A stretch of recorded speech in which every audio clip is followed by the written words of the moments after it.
American Remakes August continues with 2004's The Grudge. Now, Shimizu Takeshi did come back to direct this one, but it was written by Steven Suska. It stars Sarah Michelle Gellar, Jason Behr, with Ozuki Yuya and Fujita Kako coming back to reprise their roles. And I like this for what it was. It does something different. The fact that we have the original director means it can almost be a one-to-one recreation, but bringing in the fact that Karen is a foreign exchange student. And, we have the family, the Williams family moving in, because people do move for work, etc. So we have this outsider experiencing something of a different culture that isn't their own. And I like that idea. Do I think that it kind of has less of a need to exist than some of the others? Maybe. Because we're not bringing the Grudge idea to an American country or, a Western country. We're bringing it, or keeping it in its own settings and bringing foreigners in. Of course it does go over the pond for the sequels, but I'm not talking about those. But I did love the fact that we have Buffy and Ford getting together. I remember when I first watched it, I was like, wait, I know these two. Oh, it's Buffy and Ford, and it was really, really fun. But at least this time, there's no vampirism, etc. involved. But all of these films do actually have a Buffy connection, all the ones I've covered, and that wasn't the purpose. There was no intent to do that, but it's worked out really well. I mean, in this one we get, obviously, Sarah Michelle Gellar herself, we get, like I say, Jason Behr, but we also get Claire Duvall, who was in the first season. Last time we talked about Pulse, and Rick Gonzalez is in that, and I was sat there watching it going, I know his face, but he's the guy in the guidance counselling office when Buffy takes that role, who's scared about his brother going to fight. And I'm like, I know his face. Why do I know it? And I looked it up, and yeah, it was that guy. And the next two do have, and I'll talk about those, when we go. The last one's really tenuous, but if you'll allow me Rick Gonzalez, you should allow me the one from The Ring. But like I say, this does something different.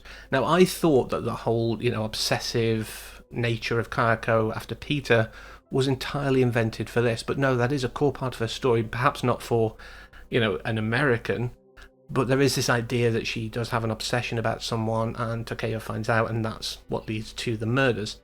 So that's fine, it's not something tacked on here.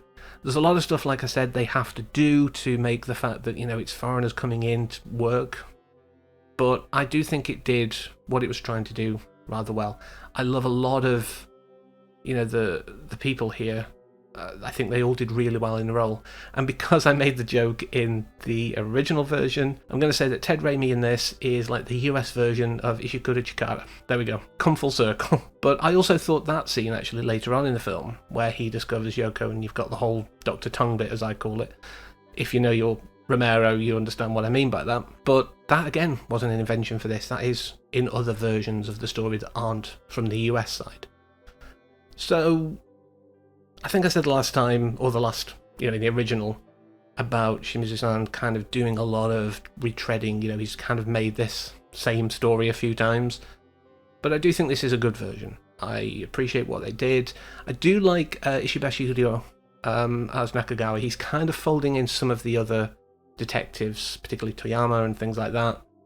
But I did find I do have one big negative here. The rooftop scene was basically his exposition. It was literally just the title stuff we get, someone dies in the grip of a terrible rage, etc. He just repeats that. I'm guessing the text at the start was added later, because that scene doesn't need to exist with that text crawl, or vice versa. I felt it was doubling up, and I just felt it was very unneeded, that scene. But like I say, a lot of people here I do respect. I do love the fact they brought Toshio and Kayako back in for the original actors to play those roles again.